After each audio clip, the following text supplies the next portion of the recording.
Hey, Brian, how are you today? I'm good, Mike. How are you? Great. Thanks for joining me on the podcast. Sure.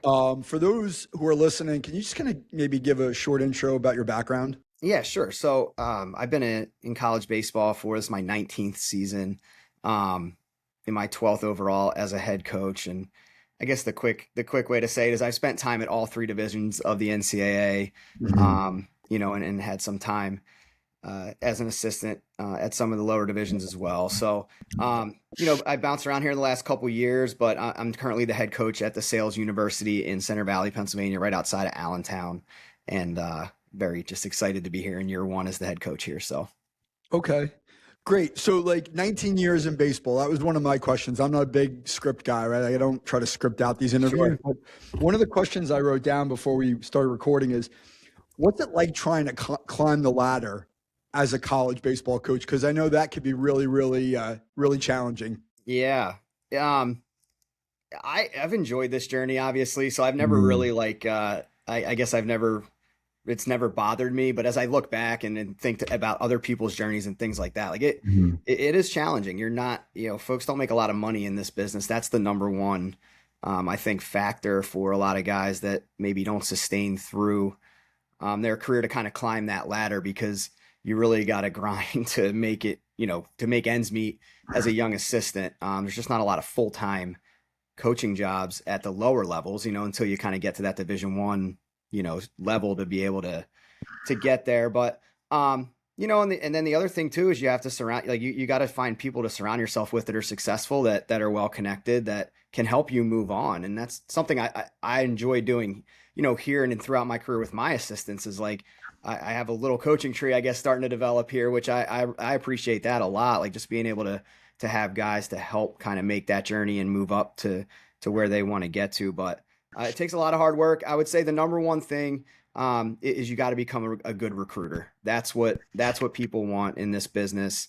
Somebody that's willing to spend the time in the summer watching a lot of baseball and finding diamonds in the rough and being able to bring good players and good people into their program. That's where I think most people kind of make their inroads to climb the ladder there. Okay. And that is also one of the things I was curious about is recruiting, right? Because if you take the money out of it, like you just said, right? Like, which obviously is not realistic, but if you did, recruiting sounds not like a bad gig, right? Like you're going to watch a lot of baseball. Maybe you're out in the summertime. Being on the road isn't easy. I've traveled a lot in my career. But like when you're out recruiting, like maybe this is a better place to go is like what are some of the things you're looking for in players? Now obviously there are roles and responsibilities and things you need in a given season going into a program, but like what are some of the things you're focused on as a coach when you're out watching players on the road? Yeah, sure. I mean, I certainly think there's like a floor of kind of what you're looking for athletically. I mean, we could certainly talk about pitching velocities and 60 times and all that kind of stuff, but um, I'll take it like a little bit of a different direction too. Like if all Mhm. that stuff's kind of met in terms of like I guess the point is like the easy thing to do is to show up and see who the best player on the field is. That's not a difficult task. But the more important thing for me is like how do guys carry themselves really when things aren't going their way, I think is what I kind of look for a lot. We kind of usually when we go out recruiting, we have some targets of kids we want to go see that day. So Mhm. like we sort of know the talent level, but when we're out there sort of looking at these target type of kids, it's like, okay, Mhm. if they do strike out or if they do a roughening on the mound, like how are they acting with their teammates in the dugout and what's sort of the response on the field? I think that's a big piece to the puzzle. And then at our level, a little bit different than the higher levels is like there's the projection piece as well. So we're looking at a kid at 16, 17 years old. It's like, okay, can we look in the crystal ball and what is he going to be at 18, 19, 20 years old? And the way I like to say it with us is, we recruit a lot of guys that we think are like fringe Division 1 players coming out of high school that our goal is that they would be a no doubt Division 1 player as a sophomore or junior in our program, and so that's kind of what we're looking for from like a projection standpoint. The last thing I'll say too is I do tell our assistants a lot, like if you can't picture a kid in our uniform when we're recruiting him, meaning physically, we're gonna have a hard time like offering that kid a spot because uh, there's no guarantee that guys are gonna come in and get stronger and faster, but so we need physical players, especially because college baseball's turned into a little bit of an older man's game right now with the transfer Mhm. things like that. So Okay. So like have there been instances where you've gone targeting a kid I mean, you've been doing it 19 years, so I'm guessing Yeah. the answer to this question is yes, where you've been targeting a kid and then you see something in their behavior, in their attitude, in a game or in some sort of setting where you just go, hey, you know what? I thought I wanted this guy, but I'm not going to take him. Yeah, definitely. I mean, it happens quite a bit. Probably a few times I would say every recruiting cycle. And listen, it's not like one of those things where like you're writing a kid off, like you see one thing and all of a sudden it's like you're Mhm. crossing them off and moving on to the next guy. One of the things I value a lot is my dad was a high school coach for 30 years, Mhm. football, basketball, baseball. So I really value the opinion of the high school coach. So if we're really after a guy and it's getting close to sort of offering him and we do, we're going to call the high school coach and find out a little bit more about a kid. And so if there's an instance where we see something on the field, we want to find out, like, is that out of character or is that something that is, sort of a constant? To me, those are two different scenarios. So, Right. Almost like you're fact checking it, right? Because listen, and this is something I would talk about in my work, which is sometimes you're going to be emotional because you're human and it's sure. okay. It's how you bounce back from it, right? If that's a consistent behavior versus, hey, it was a one off because there was something going on. And this is Yep. something we talked about before, and we'll get into more as we go forward in the conversation. Is like sometimes there's things going on in your life in the background that Yeah. affect those kinds of behaviors, and that's totally reasonable. There's a reason why it happens. It's Sure. just, is this something that's a consistent behavior? Is it something that's a one-off, right? And being able to identify that as a recruiter is important. So, like, what do you think makes a good recruiter, right? In terms of from a coach's side, like, what do you think are some of the elements of being able to be successful in getting the kinds of players you want to bring into a program? Yeah, sure. I mean, certainly you have to have a good eye for talent, right? You have to be able to show up Mhm. at a field and sort of find who are the players that you feel like can help your program. Again, I kind of mentioned this a few minutes ago. Like I think that's the easy part in recruiting. And I Yeah. think this is where to kind of tie it into to like sort of like climbing the ladder and all those sort of things. The back end part of recruiting is what a lot of people don't realize is where the real work is. Meaning, like, we could be at an event for 3 days for 8, 10 hours a day watching a ton of baseball. That's easy. And circling names and jotting down some notes Right. and all that stuff. But like now we got to spend, multiple hours coming back in the office and putting our notes into our database and then subsequently making a plan for, contacting and communicating with the player, his family, and sort of game planning how we want to go about each kid's process. Um, and I think that's the part that really makes a good recruiter, like somebody that can be organized, number one, and then also, well spoken on the phone and just to really make a kid feel wanted at the end of the day, and a family, honestly, because these are really family decisions when push comes to shove. And then somebody that's not going to forget about kids, right? Like the not that we want to call them every week per se, but once a month if we're recruiting a guy is kind of our goal for contact, at least over the phone. And we do some other things intermittent, in there as well with text messages and emails. But like, if you want to be a good recruiter, you have to have a system in place to sort of follow to make kids feel like they're really wanted. Yeah. So, okay. So that kind of leads me to my next question. The preamble to that is I have a sophomore high school soccer player who's female, and Okay. she's extremely organized. She has lists. She's very, very mature and adult about her follow up, and we've been very like intentional about targeting. And she's like out there killing it. So, can you talk about it from the athlete side in terms of like what you expect from the kids you're recruiting versus like it's all on you versus, hey, are you looking at like their kind of engagement in the process and their willingness to reach out and express a desire to be at your program? Absolutely. I think that's a huge piece to the puzzle.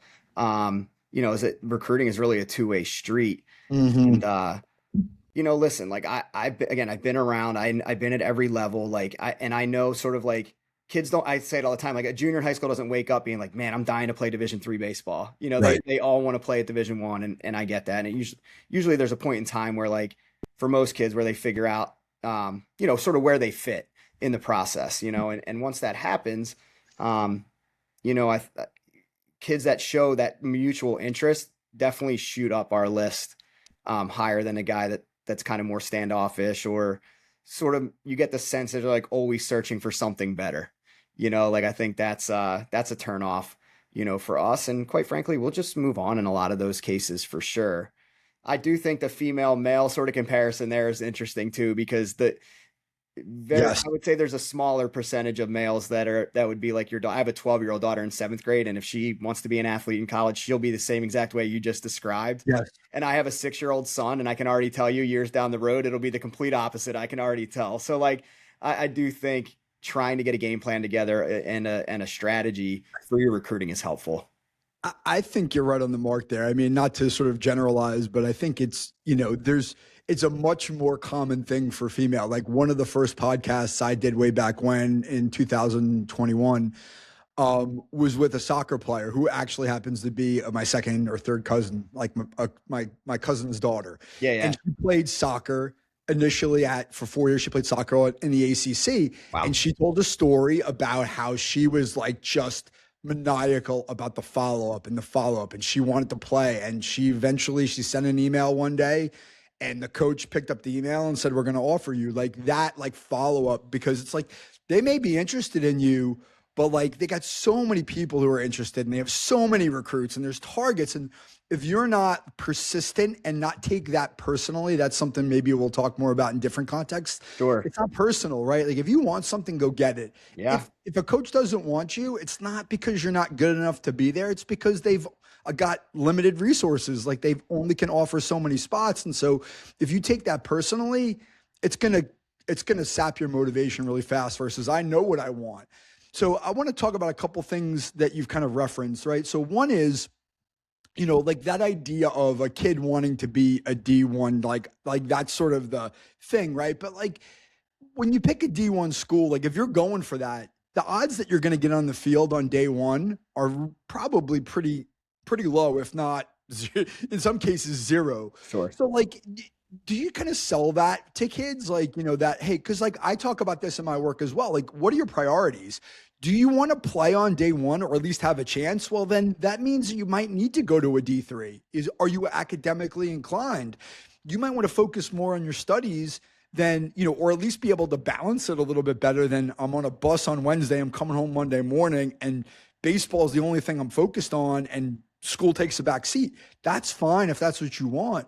But like, are you selling that in the recruiting process? Not to be pejorative, but like, hey, you're going to have a chance to get on the field and play. You're going to be able to focus on being a physical therapy or an engineer or whatever those things are. Whereas in D1, you might be, general studies because it's baseball first. Yeah, I mean, a lot of folks don't even understand that. Like in my 1 year at Delaware, which I loved, it was fun and recruiting there was great. But like, you're right. Like, guy wanted to be a physical therapist or an engineer. Like they couldn't do that in Division I baseball, at least at Delaware. And it's the commitment is just a little bit of a different animal. I mean, in our recruiting, like I'm certainly not bashing anybody's dreams or any other programs or levels or things like that. So we're like, the way that I look at that is like, we're trying to promote like the value adds that the sales can offer, a student athlete. And some of those things certainly have to do with playing time. I also do think sometimes it is a misnomer that even at our level, a freshman is going to be able to just come in and step on the field right away. We do have a couple this year. We're lucky, like we are playing some freshmen right now, and they happen to be guys that are ready, but sometimes it does take a year for even especially in the good Division III programs for guys to get on the field. It's competitive. And I think the other thing, especially in baseball, that people need to keep in mind too is, there's so many different models of roster management at Division III, and so I've been involved in kind of two of them. One, sort of the 50, 60 man roster with a developmental program. And now here at the sales where we have 34 guys on our roster right now, and we're going to try to keep it in that ballpark, going forward, which means a couple things like, yeah, number one, we can't offer every kid that wants to be at the sales because I don't have enough roster spots to be able to do that. Right. But also number two, if it is a kid, like you're saying, that we could say, hey, we really do believe you could come here and get on the field early in your career. Like there's a real shot at that because it's just a numbers game at that point. We have 16 offensive players right now. Like we're playing a lot of different guys. So I think there's some credence to some of that stuff too that needs to be kind of taken into account. I'm not saying the 50-60 thing is bad. Some guys go there for a year, play a lot of JV games, develop, get on the field, but you're competing in a bigger ocean. Yeah. And I think that's an important point for people to hear, right? Like, and it's not just even roster management, right? Division three is different. Division one's another animal, but it's also just philosophically from Yeah. a baseball perspective, how do we want to play the game? Right. And so your style of play might not fit into the philosophy of this is how we want to play baseball. Right. And Sure. so that's where finding a fit, right? Like that's where I, on the athlete side, might be, hey, these are the questions you need to be thinking about of like, what is your coaching philosophy? How do you see me developing? Right. And if those things aren't matched, it's not bad. It's not personal. It's just not a fit. And I think that's life, right? And I think Definitely. sometimes it's taken very personally, like, oh, they don't want me. I'm not good enough. Where, maybe sometimes that's true. The ability level's just not high enough, but sometimes it's just not a good fit. And I think that's the thing, the emotion that comes into play for the kid, where it's like, uh-oh, they don't want me. Okay. Don't worry about it. Keep moving. There's a lot of schools out there, but you got to do the work. Otherwise you're going to get left behind. So you mentioned you're having that year at Delaware. So maybe you could talk a little bit about some of the differences just between coaching at the Division I and Division III levels. Yeah, definitely. I think from a recruiting standpoint, like I'll start there. You the funnel, so to speak, is much smaller at Division I, meaning like, I show up to a field now, and the amount of guys that I show up that I think can help us at the sales is much larger than when I would show up to a field and as wearing my Blue Hens gear as the recruiting coordinator there. So like that's good and bad. I mean, you're working just as hard. The thing I liked about recruiting at that level was the fact that we spent a lot of time on each guy, like getting to know them and the process. We didn't move super quickly. So like here at the sales or at Division III, like you might get one or two looks at like a hitter and have to make a decision, where like I would drive on a Monday off day, I would drive 3 hours to watch a kid take 4 at bats and drive home. And I was only there to see that one kid in a high school game. And then the next week I'm doing the same thing because I need to see 10, 12, 15 at bats at least, before we're going to make like a final decision, on guys. So you're drilling down a little bit further on each guy. And a lot of that has to do with like, you're offering them money, and so and at the time I was there, it was, the 11.7 rule was still in effect. The NIL stuff was kind of just starting, but you can't get it wrong. Like if you offer 50% and you miss, like you're eating that money for 4 years. And now that's a big chunk of your scholarship budget. So that part is certainly different. The travel at Division I certainly is a lot different too, in baseball, especially like if you're on the road for a weekend series, like you're moving Thursday, you're missing class all day Thursday, all day Friday, you're playing Friday, Saturday, Sunday, you're getting back to campus sometimes Monday morning, 1, 2 a.m. And going and have to go to 8 a.m. class that day, and all that stuff. And so like it is a lot different. That does not typically happen at our level. The travel is much more manageable for guys. Don't get me wrong, the support at Delaware is tremendous.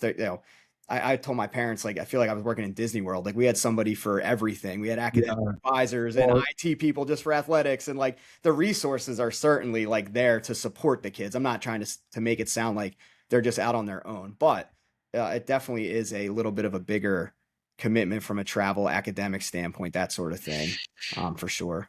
Yeah. And I think that's also important for not only the athletes to hear, but the families to hear that there's a investment being made and there's a risk and reward sort of profile, right? Like we're giving not only our money, but we're also giving our time, and we only have so many spots. Like we got to make sure we got to raise the probability that we're going to be right here versus maybe at Division III, we don't have as many resources and, we're going to offer. So like that maybe also kind of checks that what we were talking about before, which is if you're a family and you're looking at Division III schools, more of the onus might be on you to let the coach know, like, hey, here's my video. Here's what I'm looking for. Here's my interest in you, because that gives them more to go on versus I'm only going to get to see them once or twice in the summer. Now I got to decide like, hey, what am I going to do with them versus this kid showed a lot of interest. I've seen a lot of video. I've gotten a lot of information.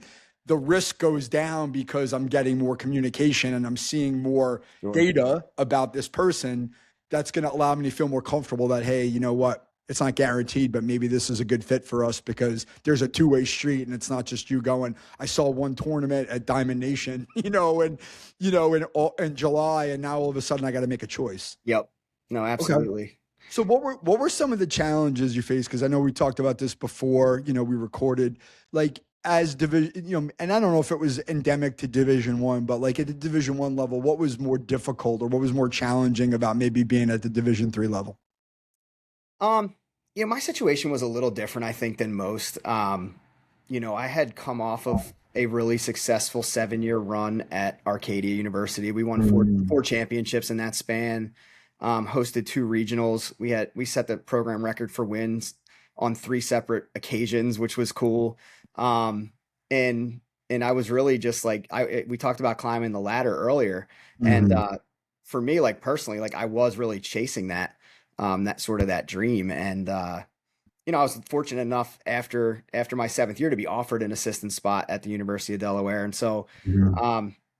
I think sometimes people forget that we have families and have big decisions to make. And, my wife has a really good teaching job in a school district in Pennsylvania. We have 2 little kids I just mentioned. And, when we live about 60 miles from the University of Delaware, not a great route to get, traffic, all the whole nine. But, we decided to take the chance, and I'm glad I did because it really has shaped me moving forward. But anyway, I just bit off a little more than I could chew, quite frankly, between, the commute, the time away and just feeling a little guilty on the family front, I think was a big challenge for me personally, to the point where I actually thought I was going to get out of coaching and kind of maybe pursue some other areas. And, now that I'm back in it and doing what I love and being a head coach, and sort of have a different perspective on some things, I'm much happier now and just in a much better, I guess, frame of mind. And sometimes I'm still getting that itch to potentially climb the ladder, but I don't know where that'll head. It's kind of 1 year at a time now, but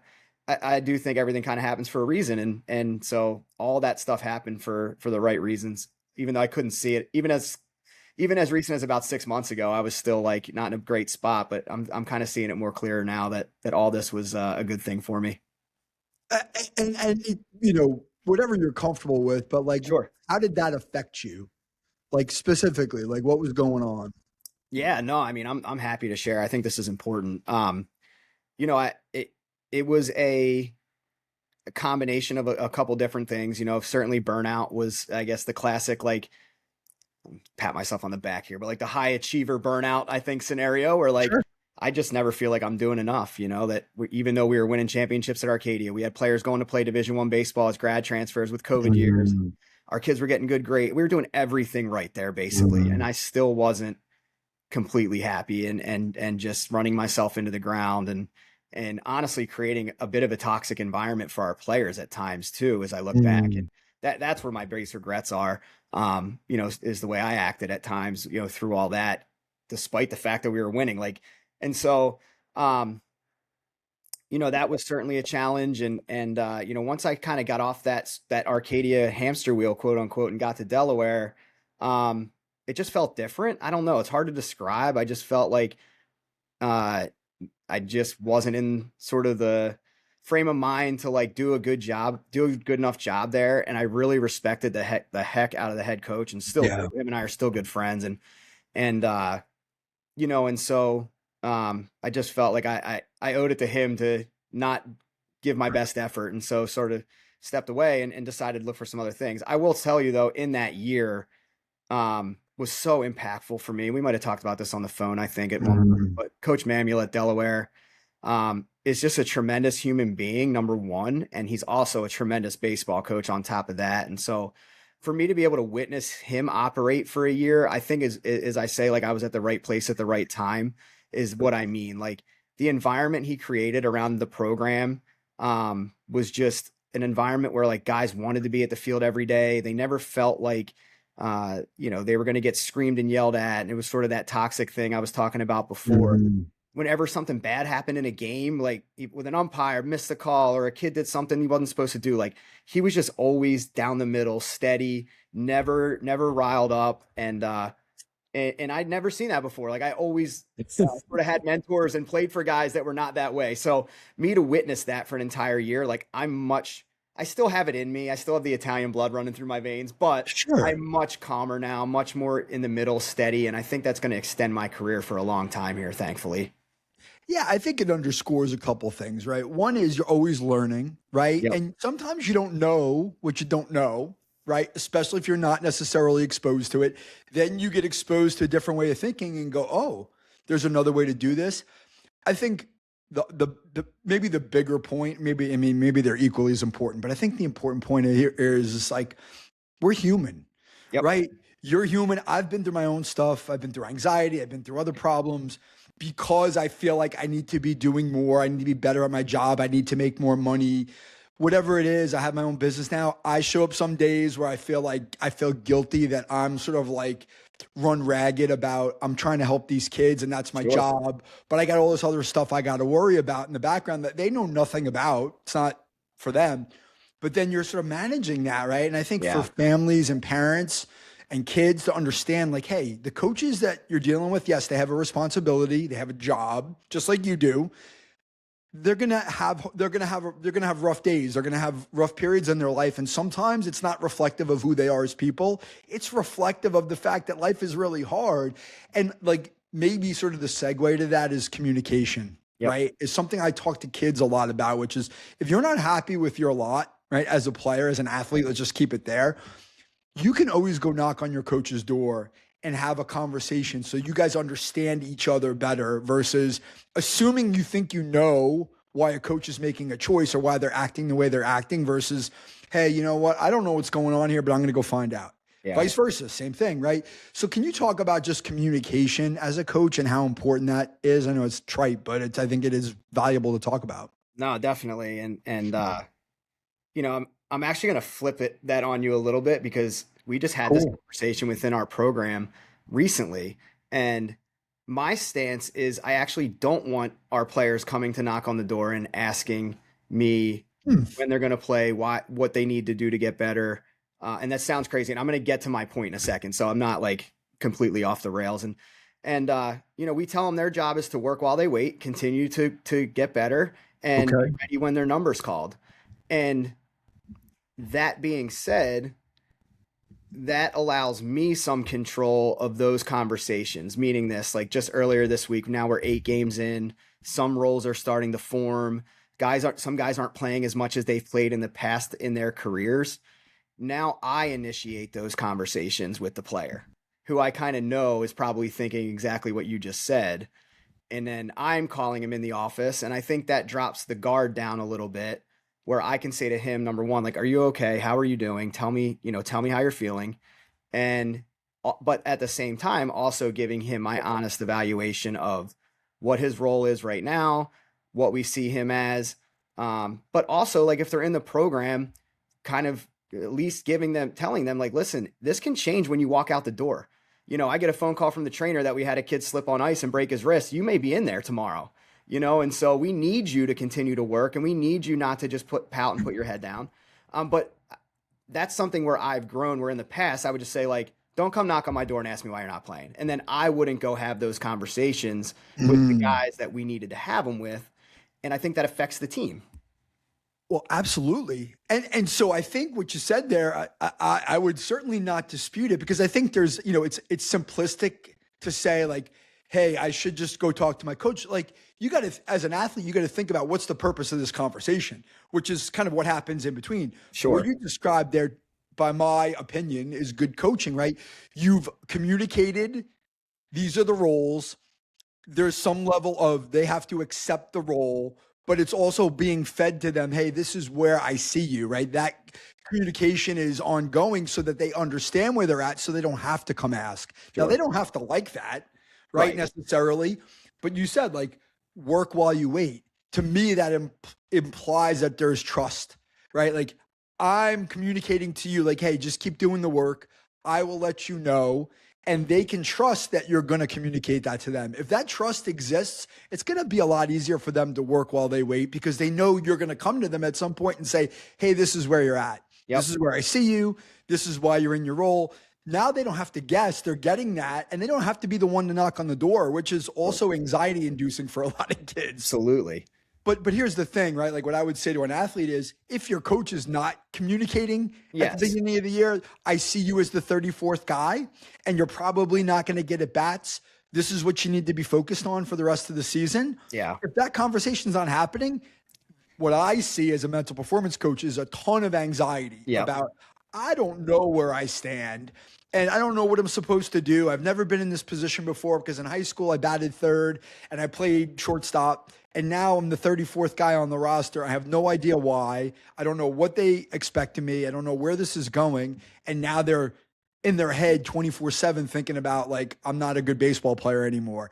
So that's where I might say to a kid, hey, you got two choices. You can let this eat you alive, or we can talk about how you have that conversation. Because it is your right as an athlete, I think, to knock on that door, even if your coach doesn't like it. Now, be Sure. mindful, there's consequences to that. If you say, hey, don't come knock on my door, and you go knock on my door, that can put you in the doghouse even more. But you got to decide, like, is having that conversation better than, having panic attacks, which is something I've actually had a kid tell me recently, like literally had a panic attack on the field because he's not sure where he's at. That's not a coach's fault necessarily, but that's underscores the two-way street of, hey, I want to know where I'm at. I'm going to tell you where you're at. I got to accept that, or I can move on. I can quit. I can transfer. I could do whatever, right? Like that's life. It's like a job, right? I go to a job and they hire me and I don't like the way it's going. I can knock on my boss's door. I can go put my resume on the street. They can fire me, like that's life. You got to learn how to deal with that. So I'm going to segue into something we talked Yep. about before we started, but it kind of ties into this is what are some of the behaviors that you're looking for from a player in a first year, right? Guy comes into your program, you recruit him, you kind of know him, but you don't really know him. What are you looking for from like show up every day and do the work till they wait? What are some of the things you're looking for in those first year players? Yeah, I really enjoy this part of the job because I think some guys come in and have a lot of this figured out and other guys don't. And it's our job to teach them how to do it. And you can kind of see eventually like that switch flip for them. So I guess I try to run our program like an employment situation. And I don't mean like I don't try to be like the big bad boss and like that sort of thing. But like when they get a job, what are some things they're going to have to do down the road? They're going to have to manage an email account. They're going to have to manage a calendar. They're going to have to be certain places at certain times and dress a certain way and do all these things that like, as a good employee, that you got to do. So like we kind of start there. Like our very first team meeting, we show them how to we have Microsoft Outlook here at the sales. I don't love it. I wish we were Google, but anyway, that's a story for another day. Anyway, we show them how to use their Microsoft Outlook calendar, right? And I have all of our practices on there and lifts and meetings and everything else. And we have them plug in their day for like the first week of class. Like, okay, this is when I have class. This is when my lifts are. This is when I'm going to eat. This is when I'm going to sleep. Like we have them plug in their entire 24 hours a day for the whole first week. It's funny because I have an assistant that does a lot of this for us. His name's Brian Weaver. He's our mental performance coach, actually. So Okay. we've run what's called we call it DMT, dog mentality training. And he starts out this whole thing with like, take your phone out and jot down, go to your screen time and jot down, how many hours a day you're spending on your cell phone, right? And guys write it down. And then we have them go through this process of filling out their calendars and where are they going to, when are they going to eat lunch? When are they going to nap? All this sort of stuff. And then at the end of the session, it's like, okay, take your phone back out. Where are you fitting in this 6 hours of screen time that you're doom scrolling every day, right? What is that cutting into? And I think some kids are like, whoa, like, yeah, it's an eye opener. Yeah. So I think it starts there with the freshmen. Like, can they manage a calendar? Can they manage, eating? It's the simple stuff. Can they eat well? Can they get sleep? Like, are their habits and routines set up for them to be successful? That's like the basis of it that we hammer this like not every day, but like at least once a week, we're constantly talking about routines and habits and guys doing those sort of things. And, and I think the guys that can kind of pick up on that the fastest are the ones, quite frankly, that end up having more success early in their career on the field, as well. So that's a big piece of it. And you're right, like you said this before the call, like there's no really preparing a guy like before or a girl before they get on campus for what it's really like. Right.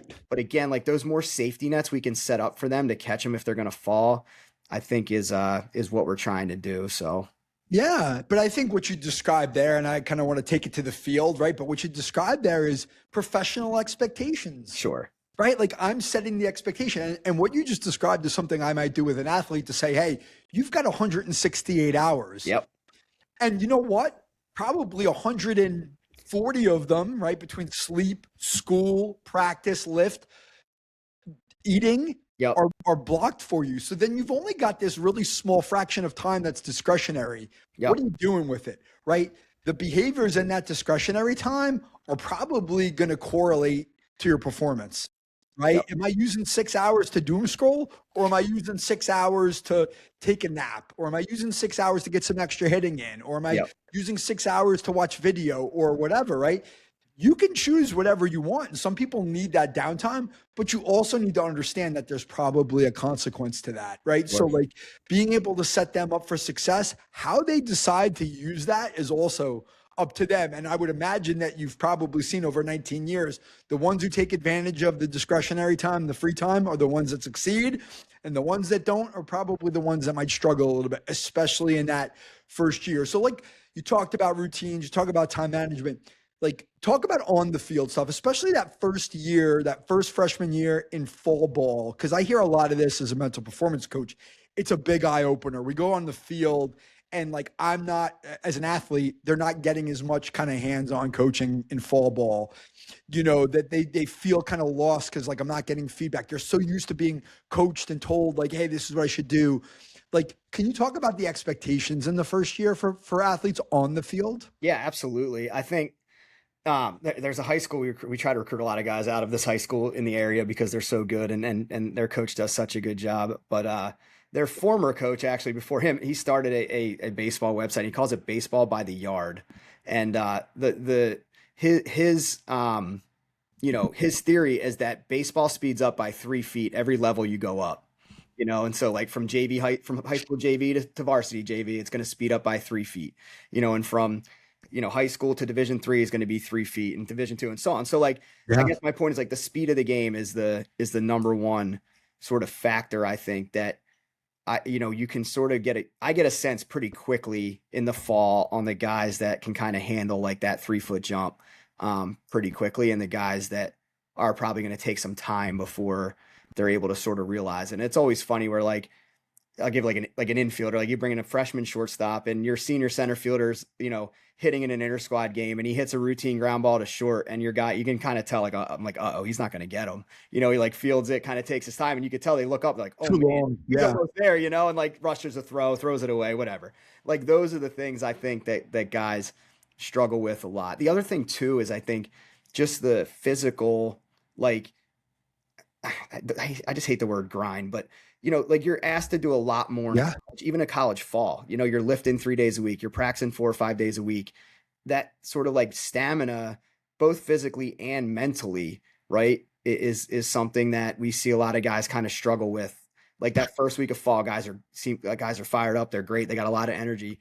By the end of the second week, you're like, yo, you're getting tired already. It's only 2 weeks in. Like imagine when we get spring and we're playing 40 games and like you have to kind of, and so that's where we go back to the habits. Are you sleeping enough? Are you eating well? Like that's kind of how we tie it all in, together. So certainly like talent on the field is certainly a big piece of the puzzle too. Like does a guy have enough?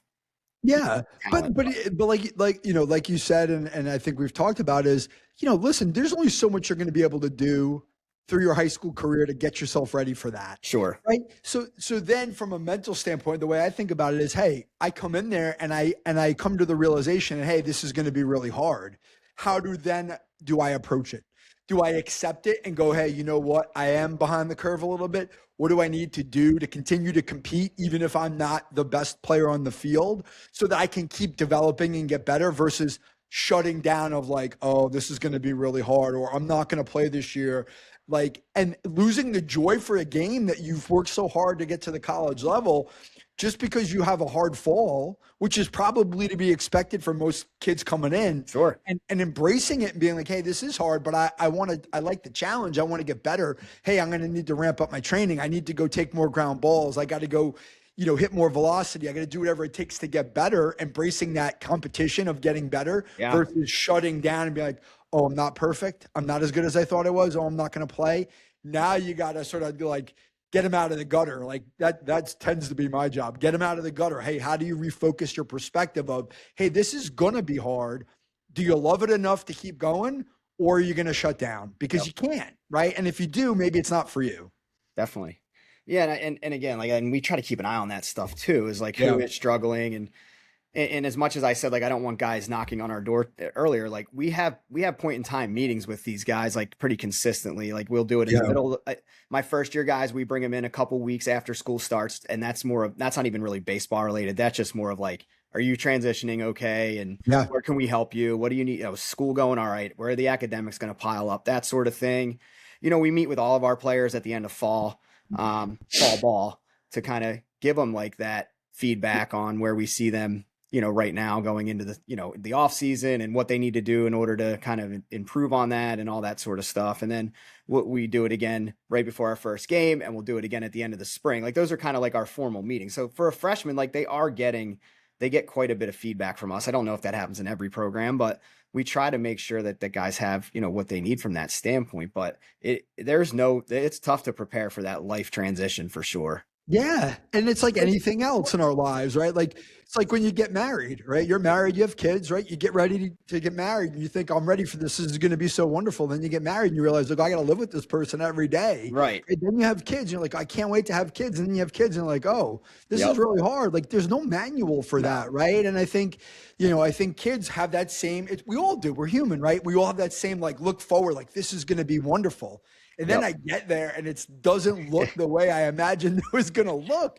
And so do I look at it and go, okay, you know what? This is different than what I imagined, but I'm willing to hunker down and do the work to get better at it. And it's going to be a grind. And that's okay. I'm going to embrace it, right? Not to the point that we burn out, because Sure. that's where the communication and the resourcefulness comes in. And this is something that I'm big on, which is like, hey, know where the help is, right? Know where you get the help.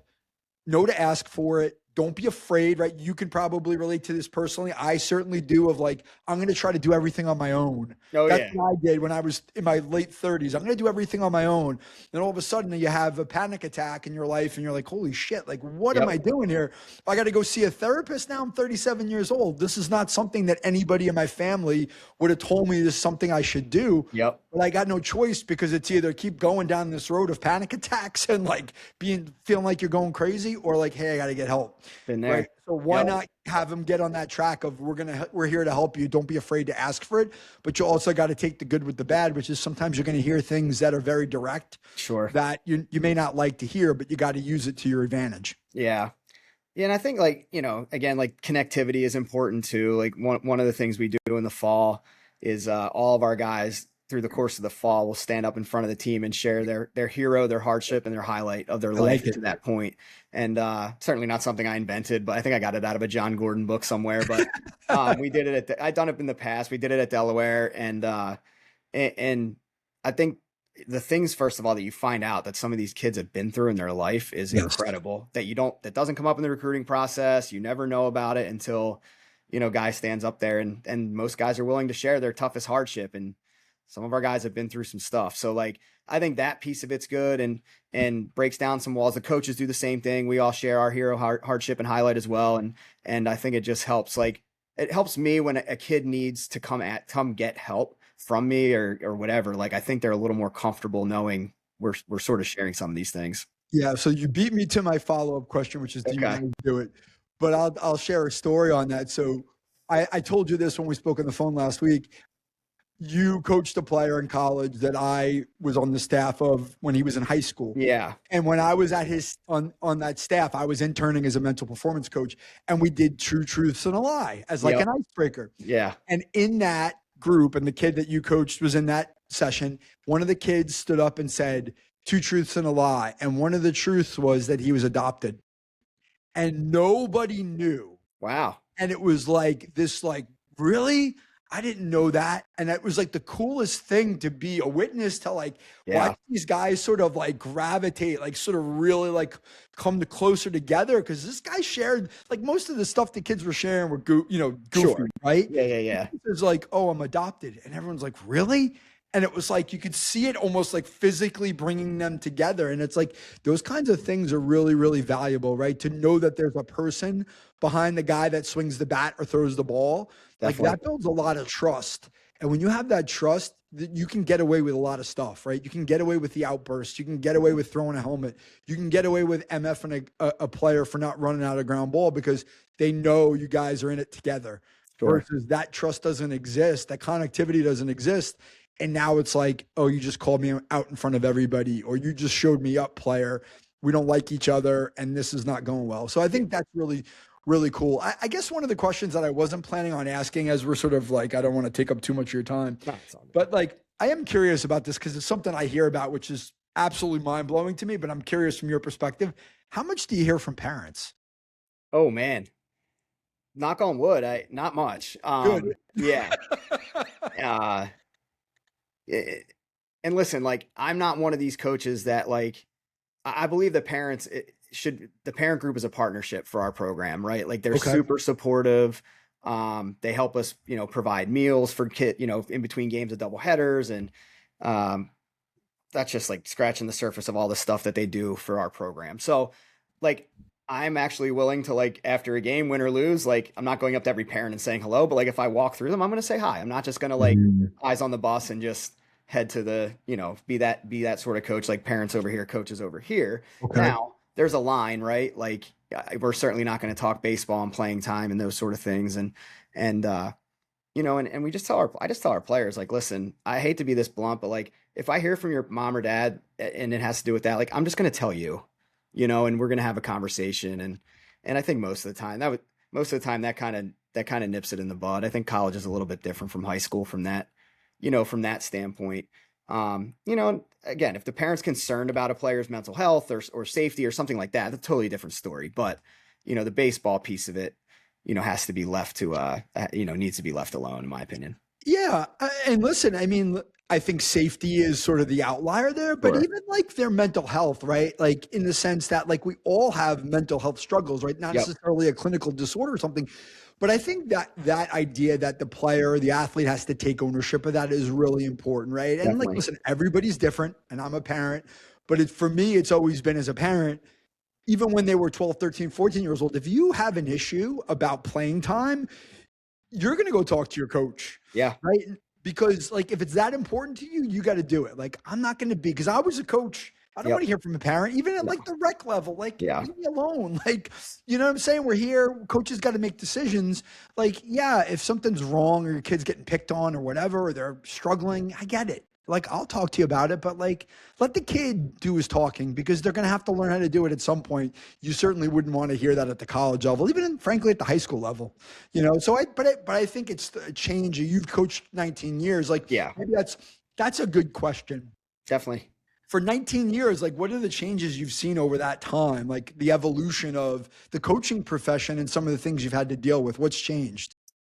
Oh man, that's a good question.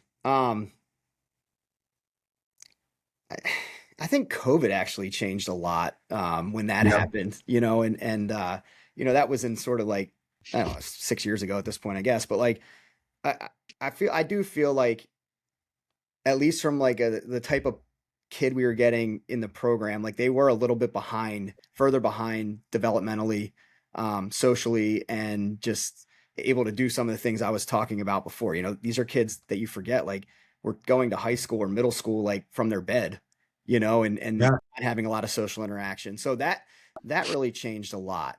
Um, I do think like on the whole, outside of COVID, the sort of like that old school screamer, yeller, disciplinarian, militaristic style coach is just about extinct at this point, and so you either had to change like I have, or those guys have kind of aged out, retired out, and now you're Yeah. seeing a little bit more of a coach that has to be a little more transformational than transactional, so to speak, and Yep. a little more relationship driven. Those are the ones that seem to be the most successful. So that has certainly changed. The recruiting has changed a ton. I mean, when I first started coaching, like, we were getting letters in the mail and DVDs, and I was sending out, questionnaires by mail, hard Yeah. copy, and the internet was a thing, but like social media wasn't quite the same. So like that's certainly, the recruiting game has changed a ton in the last 19 years. So I guess that's some things quickly that I could kind of That's a highlight. lot. Yeah, and it all of it makes sense. I think COVID, I mean, we're not going to talk about that, but like I think you're absolutely right. I think it has changed a lot of things for a lot of people. Definitely. In terms of the way we do things and the way we look at the world. So absolutely. So as a final question, I'll wrap things up with you. So like if there's one thing you'd leave somebody listening with, specifically a high school baseball player who says, I want to play in college, like what would be that one piece of advice as a coach you'd give to them to sort of put the focus on for the next 1, 2, 3 years of their high school career? Yeah, I would tell them, and I'll keep it to like the baseball side of things. Like, Okay. once they're like, if you're playing fall baseball is what you want to do. You want to be a, college baseball player. Like, once that fall baseball season ends usually around Halloween, put the bat and ball down and find somebody that can train you in the weight room, to show you how to lift properly and to continue to get you stronger. You don't need to be paying for hitting lessons, pitching lessons, all that stuff, through the course of the winter, in my opinion. Sorry if I'm hurting people's businesses out there, but, I think the piece that people miss is they can get ahead, by learning how to lift weights and get stronger. I think that's the biggest thing that a kid can do.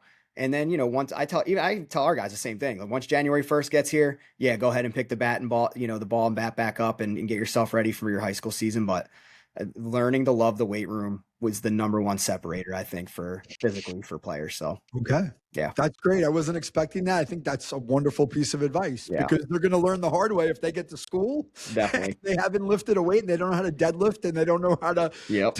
squat and snatch and do all those things. There's going to be some problems. Yeah. Right. So it's good advice. For sure. Bryan, thanks so much for coming on the podcast. I Of course, really Michael. appreciate it. It was Thanks for a having pleasure me. getting a chance to talk to you. You got Thank it. you.